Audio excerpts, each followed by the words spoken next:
So thank you everyone for being here for the launch of our 13th edition. Is that right, Melanie? Of Capital 14th edition of Capital Magazine.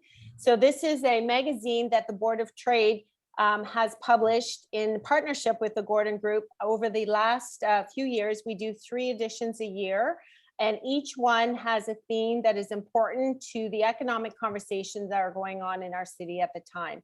And we're particularly excited about this one because many of you were a part of our city building summit at the end of April, including Lisa, who brought comments to us. And we had several city business and community leaders there to talk about the future of Ottawa.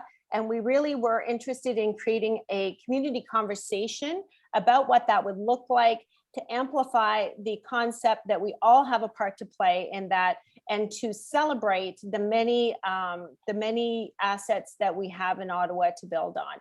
So it was a fantastic event that we are really considering to be a launch pad for our ongoing conversation as we look at recovery from the pandemic and rebound and realizing the full potential of what we have to offer in Ottawa. So we're so excited to have Minister Macleod here. I am going to do your bio, even though everybody knows who you are. I do want to just spend a minute talking about your bio. So Lisa is the Ontario Minister of Heritage, Sport, Tourism and Culture Industries, which is such an important part of our economy and our recovery in Ottawa. And Lisa, I know I said this to you, but I just want to say officially that we're so thrilled that you were able to keep this portfolio in the recent shuffle because you have done tremendous work throughout this pandemic, and we are looking forward to having you finish that job. Lisa was elected to the Ontario Legislature, has been elected since 2006. Minister Macleod has previously served as Minister of Children, Community and Social Services, and as the Minister responsible for women's issues, where she addressed the United Nations on human trafficking as a Canadian delegate. Throughout her career, Minister Macleod has been an outspoken advocate for mental health support, anti-bullying initiatives, and suicide and drug prevention. And I want to say, Minister Macleod, even just during this pandemic, you have continued to be an advocate for mental well-being along with your duties, and we appreciate that for sure. While in opposition, Minister Macleod held key economic and social portfolios in finance, energy, education, and the Treasury Board, and received all party support for making Queen's Park family friendly, and was awarded the prestigious EV Award from Equal Voice for her commitment to women in politics, protecting live horse racing in Ontario, Rowan's Law, which is Canada's first concussion legislation, Lebanese Heritage Month, and Trans Day of Remembrance. Minister Macleod also previously vice-chaired the Standing Committee on Public Accounts and the Standing Committee on the Legislative Assembly. She served as co-chair of the Quebec-Ontario Parliamentary Committee, the Canadian Women's Parliamentary Association Ontario representative, and as a member of La Francophonie Parliamentary Association of Ontario. Minister Macleod has traveled to Madagascar, Israel, China, India, and the United States for parliamentary and trade missions in recent years. Prior to elected office, Minister Macleod obtained a BA honors from St. Francis Xavier University, completed master's coursework at American Military University, and worked in the management program for Sobeys Inc. Minister Macleod has also worked at all 3 levels of government as a commentator for current affairs on TV, radio, and in print, and has co-authored a cookbook, I'd Rather Be Baking Cookies. Okay, that's something new I had not known before for all the times I've introduced you. Minister Macleod has volunteered her time with the Canadian Cancer Society, the Nepean Hotspurs Minor Soccer Association, the Nepean Wildcats Minor Hockey Association, and Manordale Public School, and has dedicated countless hours to supporting the food cupboards in Nepean. She's been awarded the Royal Canadian Legion Friendship Medal, the Queen's Diamond Jubilee Medal, and received a commendation from St. John's Ambulance, as well as the Pink Concussions Award. Thank you for being here, Lisa, and what an amazing community leader you've been. And I turn it over to you for a few opening remarks. Wow, thanks, Suling. I could listen to that bio all day. It makes me if I ever doubted myself, I'll just listen to that and share it with my mom. So thanks very much for that. Look, I'm going to start by saying the biggest and most important thing we can do for economic recovery in Ontario right now, to get back to live music, to get back to watching our senators, to get back to congregating and getting back to those street parties we want to see with our neighbors, is to get vaccinated. And I have to say, I'm proud that we hit 1 million vaccinations today in the city of Ottawa. And I'm also happy to say that I've been double vaxxed. So if I fall asleep in the middle of this, it's because I've got my AstraZeneca hangover, is what they call it, and but I was vaccinated yesterday. But and I say that in jest, but in all seriousness, in order for these sectors that I represent, high touch, high volume, where we require people to gather and be social again, it's absolutely going to be incredibly important. I'll start off by saying this. I am grateful. Premier Ford has decided to leave me in this position over the next year. You know, in easier times, in safer times, this portfolio is about dropping pucks, walking the red carpet, getting your photo taken. In a pandemic, it's probably one of the most important portfolios, in the sense that everything that you do has been shuttered, and getting them reopened is absolutely critical. So let me tell you a story, and it's in the Capital magazine this month. But how I start off with the last word is actually talking about the day I knew that we were going, oh, there we go, that we were going to be in trouble, and that we were going to need to have all hands on deck. It was January 25th. I will never forget the day. My daughter, who plays hockey for the Nepean Wildcats, our team was together. We used to have brunch after the games over at the cafeteria at Carleton University. We were sitting there, all the parents at one table, all the kids at another, and we had just been told the first COVID-19 case, confirmed case in Canada. And it was, again, January 25th. And you'll recall, we didn't shutter Ontario until the 13th of March. But I called my deputy minister and my chief of staff that day and said, we have got to be ready. And so we started to look at the lessons learned from SARS and from 9/11. I started to reach out to culture and tourism ministers during that time. The ministry used to have 2 or 3 different ministers, depending on which government was in place. So I reached out actually to two former Ottawa ministers, tourism minister at the time, Brian Colburn, and culture minister at the time, later on, Madeleine Mayer, and I got some lessons learned from them. And then we started building these groups that could inform me every step of the way, what was happening in the hotel industry a world away, what was happening with our museums, you know, in Europe, what was happening with our sports leagues in Spain. And so we really started to build a group, and then brought in our 14 ministerial advisory committees. And that's when we got to sense how big and broad this ministry actually is. And, you know, we deal with everybody from, you know, Timbits hockey to the Toronto Raptors, everybody from, you know, Glenn Shackleton's Haunted Tours to Air Canada. We deal with everyone from, you know, the little Nepean Museum we have here at home to the Royal Ontario Museum, and then everything in between. In fact, I found out through this process, I'm responsible for banquet halls, wedding planners, obviously conventions. We've got 18 assets within the Ministry of Agencies and Attractions. And I also have become the minister responsible, and I don't say this all the time openly, but I'm the one that takes the reopening plans for the strip clubs to Queen's Park because of the hospitality angle with respect to restaurants. And so we learned through this process real quick that we were going to need to be advocates and champions, and we were going to have to bring everybody in so that we would get real-time information from those on the ground. And boy, I'm glad I did it, because I don't think I could have done it without the people that I mentioned in the article, like Aaron Benjamin from Canadian Live Music, or Cyril Leader, who's doing a lot of work for us on sport, Stephen Beck, obviously a local restaurateur, Colin Morrison, who we're in constant contact with respect to hotels. Michael Crockett, leader in tourism, has really helped to, plan us and get us to a great point. Bruce Harvey in film and television. When you start to look at the 5-year plan that the ministry is going to bring forward, you are going to see Ottawa all over it. And I couldn't be more proud of that, because oftentimes people think when you're looking at festivals and events and major conventions and major sport hosting, it's based on Toronto, and that's important. And we're both gateway cities, and it's that, and we've been able to collaborate, the 2 municipalities, particularly at the destination level and at the convention center level. But really looking at these 2 cities, ours included, as being the gateway to Ontario. And I define the gateway, and others would say, well, you know, Windsor, Niagara, Thousand Islands, they've got the bridges. No, I look at it bigger. They're destinations, they're signature destinations. The gateway cities have major international airports.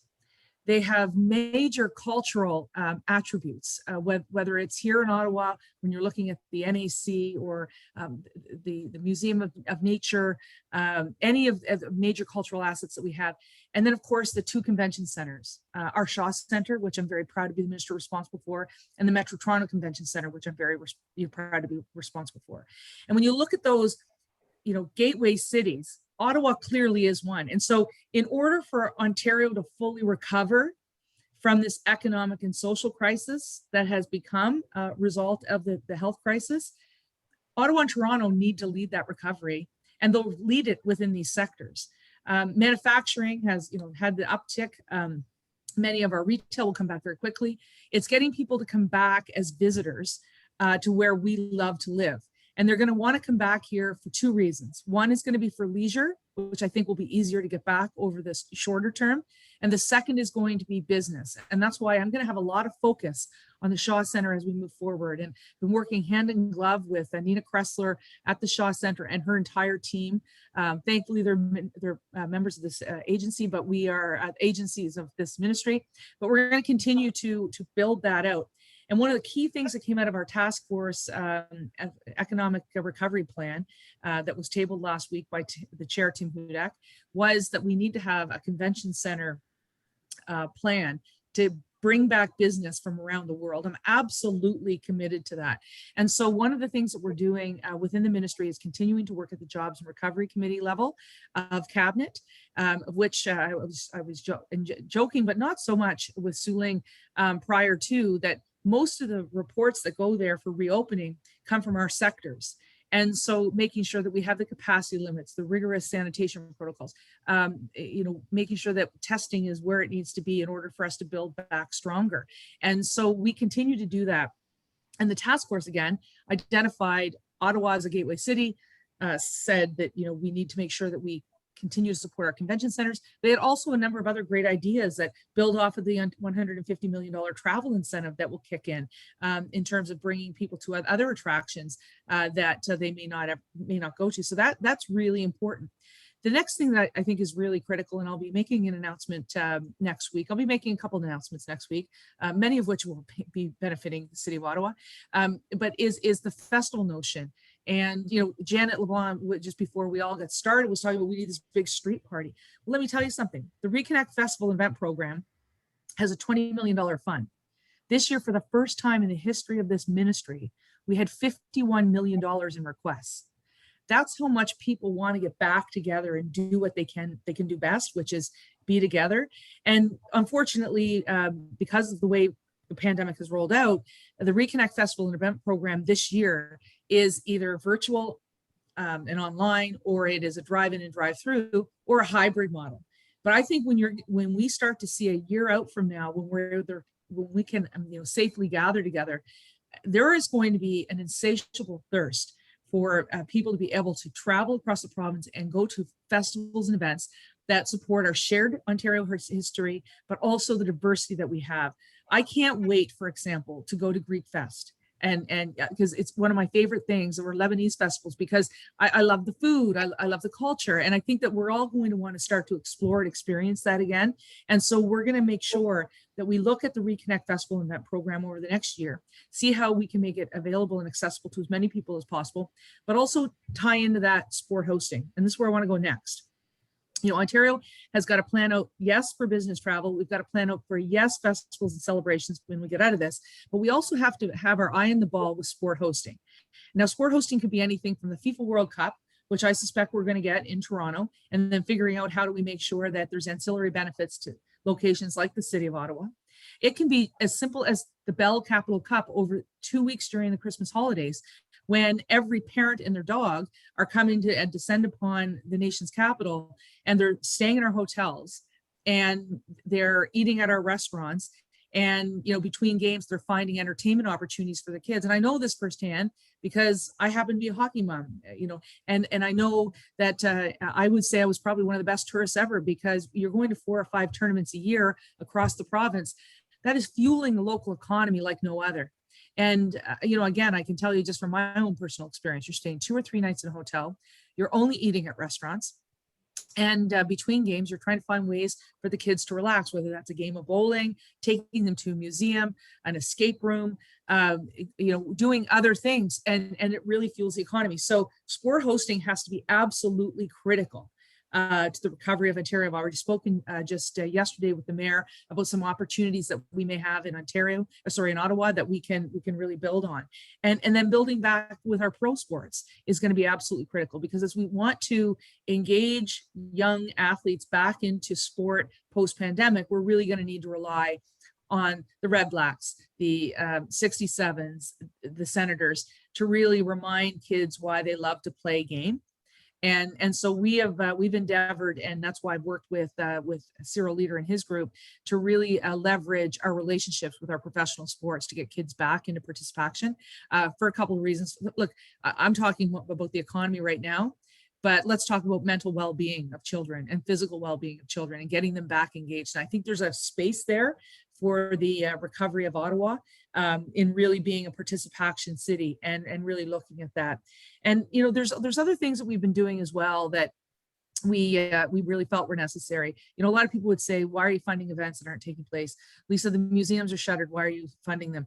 Well, because I want to make sure that post-pandemic, all of these assets within our community remain. That's why we continue to flow our full CMOG funding. That's why we continue to flow and pivoted with Reconnect. But I think it's also really important that we invested into our museums. We invested an additional $2 million so that they can go online and digital. And so people would say, okay, well, that's great. So people won't go. And I'm like, no, people will still go to museum. The asset there now is that the rest of the world is going to see the Bytown Museum or the Nepean Museum or the Diefenbunker and say, how cool is that? I want to visit. And so I really looked at it as two things, as an opportunity to both allow them to digitize the records, but secondly, play into that asset, that tourism asset that's going to draw people to want to come to our community. Similarly, with film and television production, it's booming in Ontario. We've been doing great work. Bruce Harvey has been incredible here in Ottawa. We're building a sound stage just outside of the Nepean Sportsplex at the Experimental Farm. And, film and television production has been pretty steady. It was shuttered for a while, but it maintained, and we continue to grow both our frontline talent, but also those behind the scenes that are mostly in skilled trades jobs. So a real job creator there, and Ottawa is very well positioned. And we're well positioned because of the work that Bruce is doing, the great tax credits we have at the ministry, but also because we actually have 2 incredible colleges here, La Cité Collégiale as well as Algonquin College, who are training these crews. But they're going beyond that. They've actually created Ottawa as the center for animation in North America. We have the largest international animation film festival. During the time we were actually shuttered, our animation sector was able to encourage many people that were in film and television to make the leap on the other side. And that's not all. We've got video gaming that is absolutely incredible. Montreal right now seems to be the lead, but we need to move that into Ontario. And so one of the things that the ministry continues to do is work with those in the video gaming space to see how we can best export that market. And again, these are students that are coming out of 2 of our colleges that are making incredible names for themselves internationally. And so we need to harness that and need to support it. We also need to ensure that as we look at those creative sectors, which I believe are going to be the real economic bounce for us post COVID-19, we look at our music scene as well. And so we were able to invest $500,000 into Canadian Live Music Association. I've asked Aaron Benjamin to come up with a project for me called Music Cities. So post-pandemic, as we start to talk about, those festivals Janet likes to go to, and we want to dance in the street, that we're actually investing at the very basis of music and building that up bigger and better 28 of Spotify's top 100 come from Ontario. And we all know their names, right? It's Drake, it's Shawn Mendes, it's Justin Bieber, it's Alessia Cara, I can go on. But the reality is we need to continue to have that basis, and I think we can. And I'm really delighted that Aaron is doing that work for us. But then the ministry also does some other things that we don't think about, and it's the after school programming, like at the Boys and Girls Club here in Ottawa. We do the honors and awards, so we recognize the Volunteer Service Awards in the Order of Ontario. So all that's good in Ontario, and so we're looking at actually figuring out a way that post COVID-19 we can recognize all of those who went above and beyond during this particular time. So really, the sectors are, absolutely incredibly important to the social and economic recovery of the province. But when you look around in our city, each and every single day, the things that I'm responsible for reopening or that we're responsible for funding are things that make us love to live where we do. And if we love where we live because of the amenities that we have and the things that we invest in, that's what's going to drive people to come back to our city, either as a leisure tourist or as a business tourist. And so that's what we're focused on. So I'm pretty excited. I think that we're going to really restore confidence very quickly. And I'm really looking forward to joining both Nina and Michael next week to talk about a little bit of a lot of support for the City of Ottawa next week in the tourism and convention center side of things. So with that, I'm happy to conclude. I hope I've done what you wanted me to do here, Suling, but I'm pretty passionate about these sectors, and as you can tell, they're awfully broad, but they are all interconnected and they're all related to one another. And so tonight at 7:00 I have a meeting with performance arts, all of the sports leagues, and the tour boat operators and amusement operators. And people are like, well, why are it's all so different? No, it's not, because they all have a couple of things in common. One is they all provide memories for people. Two, they're all economic generators. Three, they're exactly why we love to live where we live. And four, they're all dealing with the same types of challenges right now with COVID-19, and that's capacity limits, making sure that we're in the right stage, the right step at the right time. And so their concerns are all very similar. And that has been the biggest eye opener for me during this entire process. But I got to say, I've never been more proud to be part of something than I am about this economic recovery with the sectors that I represent. So thanks, Suling. This has been a real honor, and really thank you so much for the invitation tonight, but also for the ability to sort of have, write my truth out and then speak it today. I thank you, Lisa, and I never tire of hearing your passionate updates.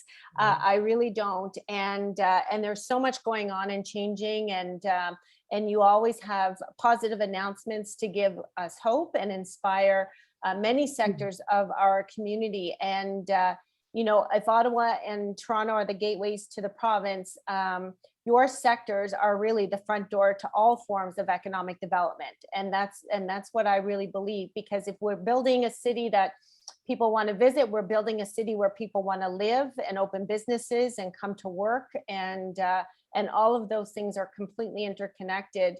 And we're grateful for your leadership, but also some of the people that you named that you work closely with in our city. We're grateful for their leadership. So we're very fortunate at the Board of Trade to work closely with Michael Crockett at Ottawa Tourism and a lot of our other economic leaders, and Erin Benjamin. She serves our board of directors as well at the Ottawa Board of Trade. And I know that she's been so integral. So I appreciate all of your updates. And I don't know if you have to step off or if you have time for a question or two, if we had any.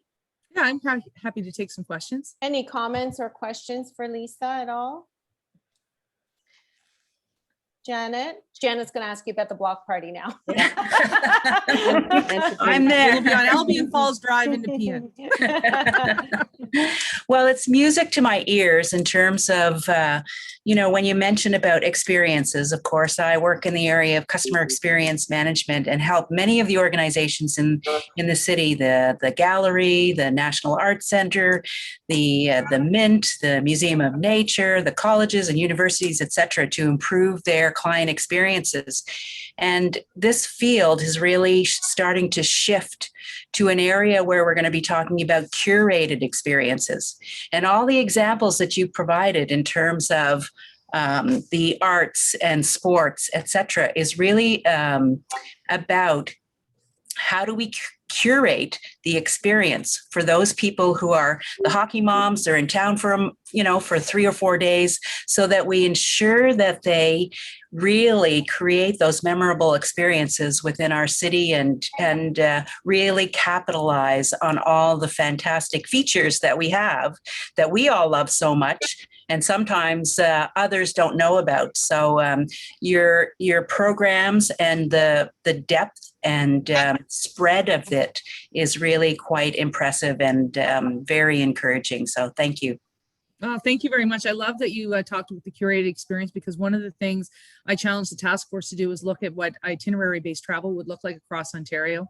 And so a couple of areas, so that could be just in the city of Ottawa. And what does that look like? What does my weekend or my week in the nation's capital look like? Or what does it look like if I want to go to the National Arts Centre? And then I want to perhaps go to the McMichael Gallery. And then perhaps, so, what's that arts trail look like? So we're not only investing in music, in the Canadian Live Music Association with the $500,000. We're going to be doing that with the Culinary Tourism Alliance of Ontario. And I've asked them to work with our craft distilleries, breweries, ciders, and wineries to sort of build that out. We've got a group that is leading us on what playhouses and theaters would look like. So, the Shaw Festival and the Stratford Festival are two largest. Having said that, there are a number of theaters across the province, some that are very small, some that are very large. And how do we build out a theater festival so that we actually can say to somebody, you can go to New York, sure, for two days and spend $5,000 and watch one show, or you can spend the same amount of time over 10 days in Ontario and you can travel the entire province. So we're looking at that. We have an agency called the Ontario Heritage Trust, which is now helping us build out with many of our museums a heritage trail across Ontario. We're working with the LGBTQ plus community to build out a welcome mat for people from around the world to really experience that. So I think that there's two elements to that. One is having itinerary-based travel in a city or a community, or an itinerary-based trail based on your interest and coming here and going across the province. And the cool thing that's come out of the pandemic, as terrible as it has been with this sector, is the level of collaboration. And not just cross sectors, because that's happening like it's never happened before, but it is amongst our tourism organizations, whether that's the DMOs or the RTOs, really looking at each other. And I was really excited. I mean, I do everything. Like, I get so excited about Ottawa, so I obviously promote everything for my own city. But what was really cool was Destination Markham yesterday promoting destination or Ottawa tourism on LinkedIn. And they're really boosting each other up right now, where I think probably 2 years ago, maybe would have been competitors, and they will be again. But right now they're helping refine what I think is going to be an authentic experience. And then just on the customer side, one of the things I think is absolutely critical that I didn't talk about, but I should have, is the synergies that my ministry has with the Ministry of Labor, recognizing that the people in our high touch, high volume sectors need to be retrained and reskilled for a post-COVID-19 environment, or even during a COVID-19 environment. And so we're literally spending billions of dollars in reskilling and retraining, and making sure that that customer experience will be better post COVID-19. So that's one of the whole of government approaches we've been taking. But like I am so excited about where we can take Ontario after this, and in particular, like Ottawa as a gateway city. I think that we're going to be in better shape. I mean, we've got a long recovery, don't get me wrong, but I think that our experience, because we've been planning this entire time, could be better when we finally get out of this. Very nice. Sue Ling and Minister Macleod. It's Catherine Lindquist with the Capital Heritage Connection, the umbrella group for heritage across the capital, but also a member of the Ottawa Cultural Alliance. And that includes festivals and music and arts and museums and Heritage Ottawa. And 3 of us of the 6 are here today. I'm really looking forward to reading your article in the magazine And we have one in as well. It looks kind of like this. This is the mini version, but basically saying that culture counts. And we would love to be part of the discussions with you in terms of recovery going forward. We know, as you said earlier, there's a huge appetite to get back and do all the cultural things we've been missing so much. So we'd love to be in discussions with you about how we advance our cultural sector. And as you mentioned, tourism is so important together with culture. It's about 1 in 10 jobs in Ottawa, so a big part of our GDP. And so when we say it counts, it really does in a lot of ways. So just looking forward to reading your piece, and hope you'll have a moment to read ours and work together. Yeah, thanks, Catherine. I appreciate that. What I tell everybody, when I got to this ministry, I didn't recognize some of the, I didn't value the ministry as I did about 3 weeks into the job. And that's when I did the briefings, and I said, wait a second here. So you're telling me I've got 18 agencies and attractions, most of which are self-generating, like the St. Lawrence Parks Commission and the Niagara Parks Commission, the Shaw Center, Metro Toronto Convention Center, and so many others. We actually have the crown jewels over at the ROM. Oh, and we've got the largest collection of Canadian art over at the McMichael. We have 2 science centers. So, okay, that's cool. And then I go, wait, so what you're telling me is sport in Ontario actually generates $12.6 billion in economic activity. And culture and arts represents 26.1 billion. Oh, and tourism receipts represent $36.1 billion. And so all told, we represent $76 billion in the economy, which is larger than mining, agriculture, and forestry in Ontario put together, larger than the GDP of Manitoba, larger than the GDP of Costa Rica. So that's what I'm responsible for. So that's pretty cool. So that's why we rebranded the ministry. I wish I had one name for it all, so it wasn't Heritage, Sport, Tourism, Culture Industries, but they have to be, and the heritage has to be bookended with industries too, because there is a double bottom line there that nobody really understood, but I bet you will never take for granted again after this pandemic. For sure. Because I had a call from a guy and in the Premier's office, super good guy, real macho. I would think him for like a hockey fan, football fan.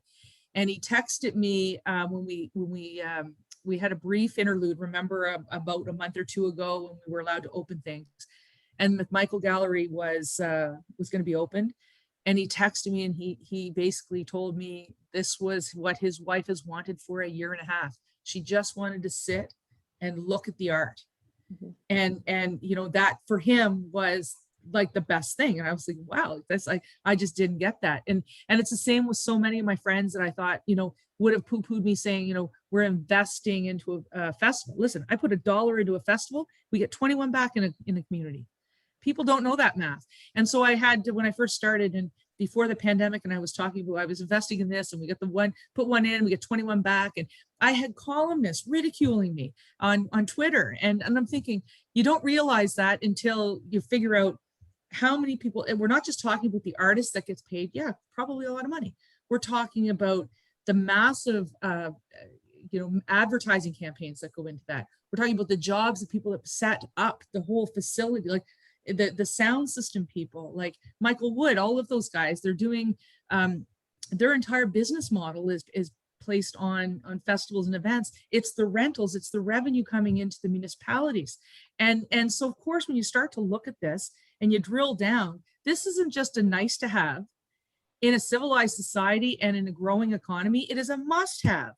And so I just feel like it's absolutely critical that we recognize that there's a double bottom line. It's making the memories, it's knowing who we are, it's supporting the societal benefit. And by the way, we have the largest volunteer sector in the country within this ministry because of our Ontario Trillium Foundation, with all the not-for-profits that we support. You think about, I'm a volunteer when I go to the hockey arena. Think about all of those incredible people that are volunteering their time at Blues Fest and others. And so that's the double bottom line I'm always talking about. So I'm happy to read it, and I'm excited. Maybe we can do a roundtable together at some point too. Thank you, Lisa. And I really do appreciate the approach that you've had through this pandemic as you fought for our communities to be well taken care of in the hardest hit sectors, but also never stopped planning for the future, because we are also really excited to leverage the lessons that we have learned during this last year for a really solid rebound. So I appreciate that. So I just want to maybe call on Ian Sherman is here joining us today. He is the chair of the board of directors for the Ottawa Board of Trade, to say hello and to say thank you to Lisa for joining us today. Suling. Hello, everyone. Can you hear me? I got a new computer today and I was having issues. We can. Great, thank you. Lisa, thank you so much. With the exception of one thing, I always feel like I have a tremendous amount of energy. And then every time I hear you speak, I start doubting myself. I don't know where you muster up all of the energy that you have, but I must say, on behalf of the community of Ottawa, on behalf of the National Capital Region, the province, everything that you do for this great country, it is so wonderfully appreciated. We're all in this recovery together. The support from you, your government, has been exceptional. And we can always count on you. Always. And for that, on behalf of the Board of Trade, behalf of all of our members, on behalf of the entire business and community of leaders in Ottawa, thank you very, very much. Well, thank you very much, Ian. And I got to tell you, the energy's coming up on short supply. I'm really looking forward to getting into Canada Day and having a longer weekend.